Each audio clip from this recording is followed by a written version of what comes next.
Wow. How lucky am I to be standing here in front of all of you, all these fantastic people that have taken the time out of your schedules to be here. So I really appreciate that. And I want to thank Mark and Ian and Jerry for all of your kind introductions and your kind words. I really appreciate that. There are countless individuals along the way that I owe a huge debt of gratitude to. They've encouraged me and supported me and mentored me and taught me and questioned me when I maybe was off track. And many of you are here today, so I thank you for being here as well. And I want to take a moment to give a really special thank you to my loving husband, who I think had to go take a call from my daughter, for all of his support and encouragement and his willingness to reel me in when I get a little too far off the rails. And I also want to take a moment to thank my incredible 3 children, Isabella and Owen and Lincoln, for making me laugh and smile and giving me the courage to take risks. You're grinning. Some of you already know the past year has been filled with both personal triumph and tragedy for me. When Sharon announced that she was retiring, I really questioned whether I was at the right point in my life to just really go for this. At that time, my mom had been diagnosed with terminal cancer, and the unbearable pain of preparing to lose her was more than I thought I might be able to handle.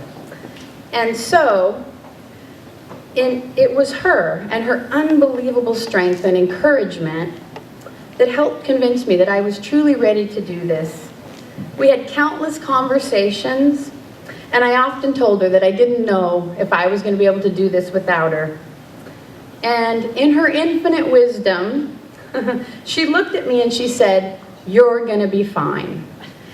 It's going to hurt. It's going to hurt a lot, and you're not going to feel good for a while, but you're going to be fine.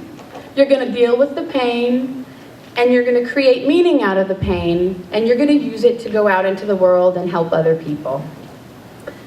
She was unbelievably fearless and brave, and her lessons will be with me forever. And although it still does hurt, she was right.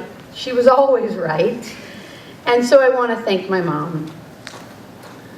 I also have one more critical thank you, and that's to my unbelievably loving father, who also lost the love of his life after 49 years, but found a way to smile and laugh and go on and support his family. So I thank you, Dad, for being here and for always being there. As I dealt with my own pain over the past year, one of the thoughts that continued to come to me was about the children and families that we work with each day.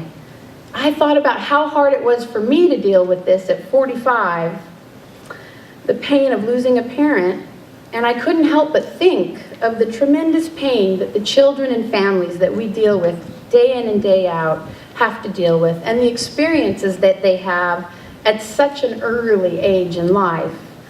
How incredible and resilient and amazing these children are. So my resolve to make a difference and create meaning in life is stronger than ever. And the truth is, I am so very lucky. I was really one of the fortunate kids growing up. And that's certainly not to say that life was easy or that I didn't run into the schoolyard bullies or the host of struggles that all children face as they're growing up. However, what I did have was 2 loving parents with a deep commitment to creating an environment in which I could grow and thrive. My parents loved me, and I never questioned that. I grew up with a fundamental belief in my value as a human being. I knew that in my core that my life had meaning and that the world is a better place because I'm in it. What I didn't know as a young child is that far too many children grow up hurting and in pain as a result of home environments that are not safe where they can't grow and thrive. So not surprisingly, without a safe home, these children lose their way. They stop believing in their intrinsic value as human beings. Because as babies, we're all born with a need to love, to be nurtured, and that need never outgrows, no matter how old we get. We all need to feel safe, to feel loved and nurtured, and to have a place to call home. And that is what we do here at Casa de Amparo. We provide that home. Casa literally means home, and home is not a word that we use lightly. Home is about an experience of belonging and of feeling safe. So although we know Casa is a temporary home for the children and families, it must always feel like a permanent home. It must be that safe place that children and families can go to and find love and nurturing. I want all who enter the doors to feel safe and that they've arrived in a loving home. So my vision is simple and infinitely complicated because I want Casa to continue to be that environment where children and families are able to know that they're valued and that their life has meaning. I want each person that comes through our door to know that they're safe and that this is a place where that they can grow and they can thrive. So now, no matter what Casa program an individual participates in, whether they're male, female, black, white, Hispanic, gay, straight, my vision is always the same: to help each person develop a core belief in their intrinsic value as human beings. I want each child to know that the world is a better place because they're in it. And this is a big and that they have a responsibility to create a meaningful life for themselves as well. So that's not such a tall order, right?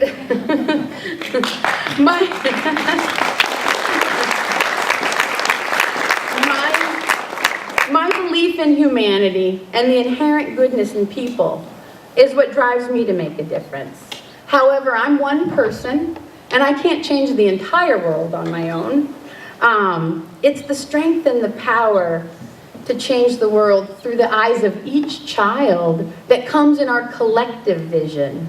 So what a tremendous opportunity we all have here at Casa.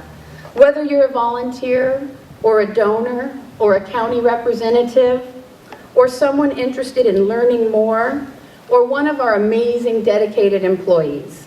It takes all of us to work for a better tomorrow for all children, for young families. And these unbelievably resilient children and families need our guidance. They need to become adults who understand that they truly matter. Because when we believe in ourselves, anything is possible. So when I tell others what I do, I often get the response, "Oh, that must be so hard. How do you do that? You must feel sad all the time." And my answer is always the same. It's only sad if you give up. If you start feeling sorry and helpless, instead of motivated to help each person find their voice. Only if you stop believing that you can make a difference. Otherwise, this is incredibly hopeful work that we do. We have the opportunity to teach people how to tell their story and to move forward. You see, I believe that yesterday's victims are tomorrow's survivors. So what we have here at Casa, we have today. We have the opportunity to help people cross that bridge from victims to survivors.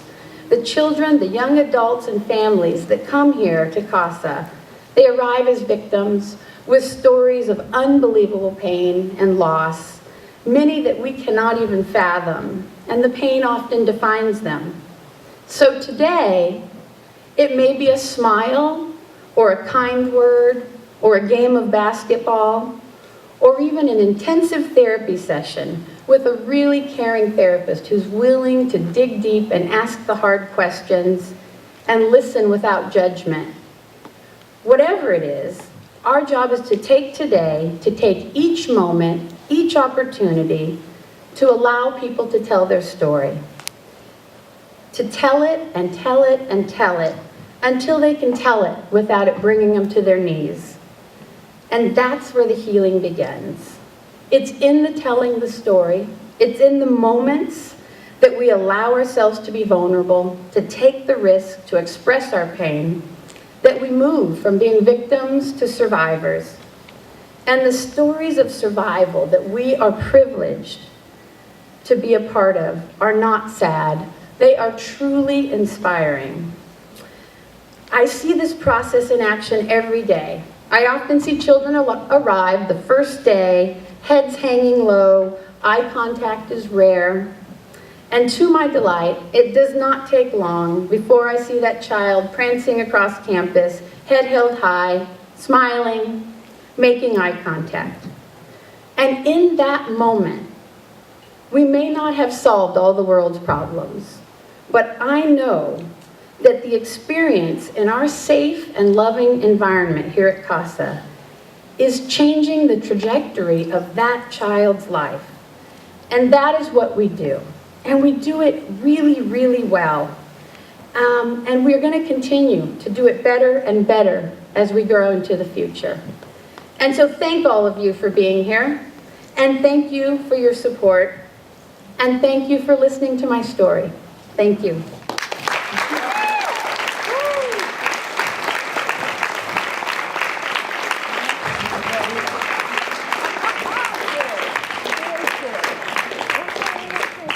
Board member Mike Plattis over there, we're on the same page because I have 5 words here. We made the right choice. You agree?